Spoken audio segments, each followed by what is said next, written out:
Welcome to our quick lesson on mastering homophones. Today, we are focusing on three words that sound identical but have very different meanings. Two, and two. First, what exactly is a homophone? Homophones are words that share the same pronunciation but have distinct meanings and spellings. Let's break these three down. The word to is most commonly used as a preposition indicating direction or motion. For example, if you say, I am walking to school, you use to. We also use to show contact or connection. Imagine you are pinning a picture frame to a wall. That connection is represented by to.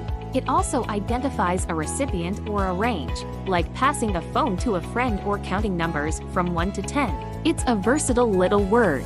Next is to with a double O. This is an adverb that means also or in addition.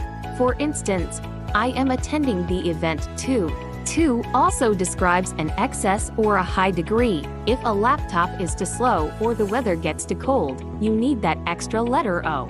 Finally, we have to spelled TWO. This simply represents the number after 1. Use this whenever you are talking about a quantity of 2 items. To recap, TO for direction, TOO for also or excess, and TWO for the number. Remember to proofread your work to ensure you've used the right one.